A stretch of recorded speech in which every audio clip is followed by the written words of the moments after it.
ख्वाजा आसिफ साहब, उनको शायद हम अच्छे नहीं लगते, लेकिन सबसे पहले तो मैं ये कहना चाहूँगा कि जो कमेटी एयाज सादिक साहब के तहत बनाई गई थी, बड़ी खुश उसलूबी से उन्होंने कमेटी की सारी प्रोसीडिंग्स को कंडक्ट किया। डिबेट हुई काफ़ी। 3 किस्म की अमेंडमेंट्स थीं। कुछ अमेंडमेंट्स थीं जो प्रपोज की गई थीं, जो एक ख़ास मखसूस जमात पीटीआई के लिए वो अमेंडमेंट्स थीं। तो मैं शुक्रगुज़ार हूँ कमेटी का कि कमेटी ने वो अमेंडमेंट्स डिलीट करने की खुद ही फैसला कर लिया, मुझे ऑब्जेक्शन भी ना करनी पड़ी। जहाँ तक दूसरी अमेंडमेंट्स थीं, कुछ अमेंडमेंट्स हैं जिन्होंने इम्प्रूव किया, बेहतर बनाया इलेक्शन एक्ट को 2017। और एक तीसरी अमेंडमेंट्स की कैटेगरी थी जनाब स्पीकर, जो शायद और भी बेहतर बना सकते थे। मसलन एक अमेंडमेंट थी कि सीसीटीवी लगाएंगे हम पोलिंग स्टेशंस में, लेकिन चूंकि वक्त की कमी है और इलेक्शन आने वाला है तो इसलिए वो ड्रॉप कर दी गई। लेकिन वो बहरहाल ऐसी अमेंडमेंट्स हैं जो आगे फ्यूचर में जाके ज़रूरी होंगी। लेकिन सर, कल एक ऐसी अमेंडमेंट आ गई जो शायद इतराफ़ किया है लॉ मिनिस्टर साहब ने कि वो डिस्कस नहीं हुई थी। वो ऐसी अमेंडमेंट है जो कि पूरा कॉन्सेप्ट हमारे आइन का और रिप्रेजेंटेटिव हुकूमत का और पार्लियामेंट्री डेमोक्रेसी का वो तब्दील कर देता है। और मैं उसके ऊपर थोड़ा सा तवज्जो दिलाना चाहूँगा पूरे पार्लियामेंट की। हमारा प्रीएम्बल आइन का है सर। प्रीएम्बल कहता है कि सॉवरेनिटी बिलोंग्स टू अल्लाह, और उसके आगे कहता है preamble, and whereas it is the will of the people of Pakistan to establish an order and this sovereignty is to be exercised by the people of Pakistan within the limits prescribed by him in a sacred trust. So in other words, जो लोग हैं, अवाम है, वो उन्होंने parliament में एक sacred trust दिया है कि आप हमें गवर्न करेंगे आइन के मुताबिक। सर, जो आर्टिकल 2A है हमारे आइन का, वो भी कहता है कि ऑब्जेक्टिव रेजोल्यूशन जो है वो हिस्सा है हमारे आइन का। स्टेट ऑफ पाकिस्तान क्या है सर? आर्टिकल 7 डिफाइन करता है, और वो ये कहता है कि स्टेट ऑफ पाकिस्तान पार्लियामेंट है। पार्लियामेंट स्टेट ऑफ पाकिस्तान का हिस्सा है। सर, जो पार्लियामेंट है आइन के तहत उसको सॉवरेन बनाया गया है, वो कानून साजी कर सकता है और ओवरसाइट करता है काबीना पे। और सबसे ज़रूरी चीज़ ये है कि हुकूमत जो है वो इसके ताबे है। वो एक एग्जिस्टिंग पार्लियामेंट जब तक जिंदा है तब तक हुकूमत जो है वो उसको रिस्पॉन्सिबल है। अब सर, आर्टिकल 52 के तहत इस पार्लियामेंट की मुद्दत 5 साल है, नेशनल असेंबली की और प्रोविंशियल असेंबलीज की। 5 साल बाद ये ख़त्म हो जाता है, और जब वो ख़त्म हो जाता है तो आइन कहता है हमें कि एक हम केयर टेकर मोड में चले जाएंगे, क्योंकि इलेक्शंस होने हैं 60 दिन बाद या 90 दिन बाद आइन के मुताबिक। तो ये जो केयर टेकर मोड है वो मेरा ख्याल है पाकिस्तान ही एक मुल्क है पूरी जमहूरियत में, जमहूरी मुल्क ममालिक में, जहाँ ये एक कॉन्सेप्ट है of a care taker setup. यानी कि जब आपका प्रोविंशियल असेंबली या नेशनल असेंबली डिसॉल्व हो जाए तो एक केयर टेकर सेटअप आ जाता है। और ये केयर टेकर सेटअप ऐसा है सर जो सिर्फ और सिर्फ केयर टेकर उसने बनना है। जो आइन में लफ्ज़ इस्तेमाल किए गए हैं आर्टिकल 48 और आर्टिकल 234 में, वो प्राइम मिनिस्टर और कैबिनेट अलग है और केयर टेकर प्राइम मिनिस्टर और केयर टेकर कैबिनेट अलग से इस्तेमाल किया गया है। आइन में, और उसकी खास वजह है सर, केयर टेकर का जो मतलब है वो मतलब ये नहीं कि वो उसकी मुद्दत खत्म हो जाएगी, वो टेन्योर के साथ रिलेटेड नहीं है।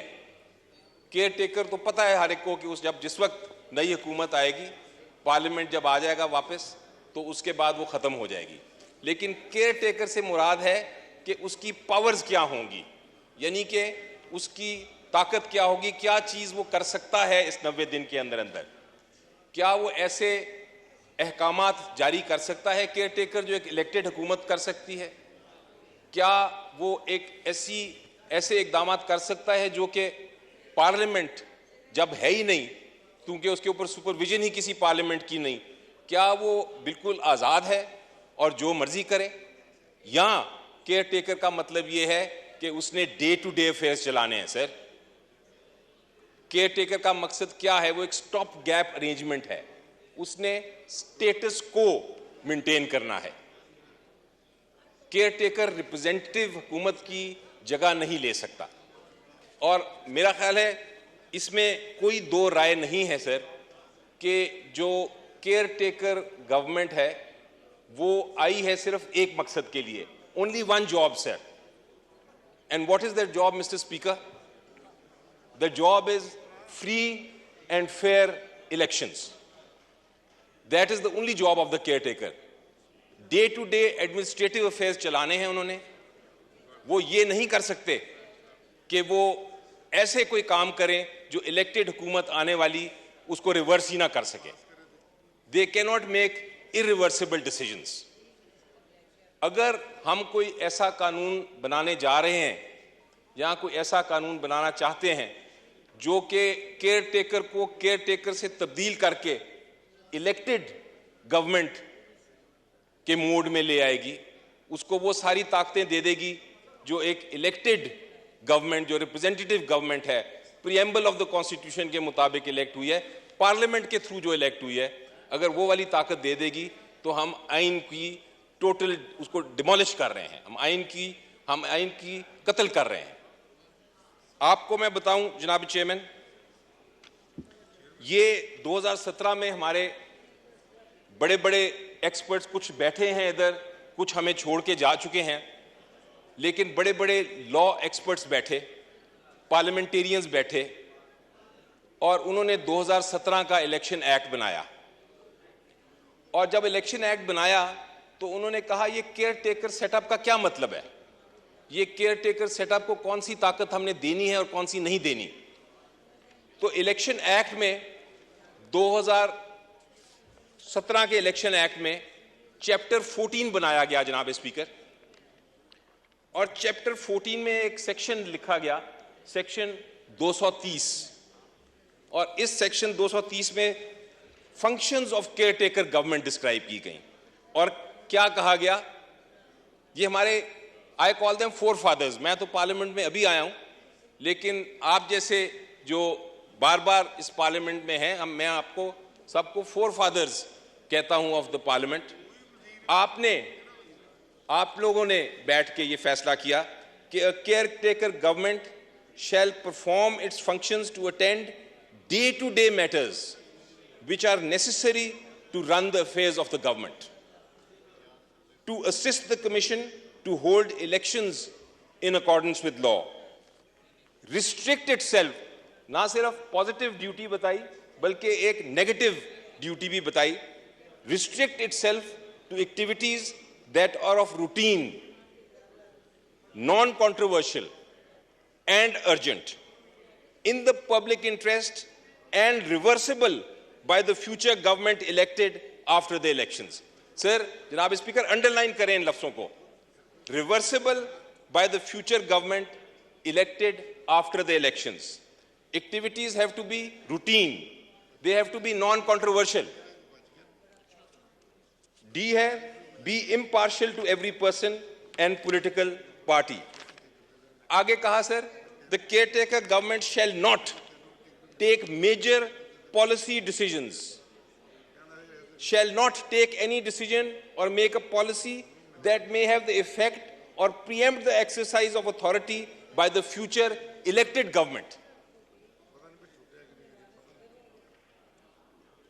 कमर साहब अगर बैठ जाएं तो आपको शायद मैं देख सकूं। Enter into major contract or undertaking if it is detrimental to public interest.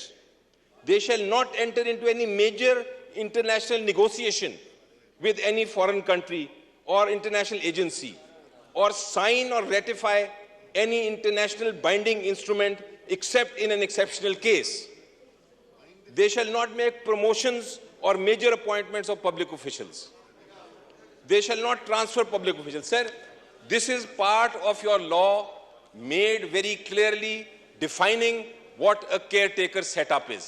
जिस तरह मैंने कहा status quo, only one objective, free and fair elections.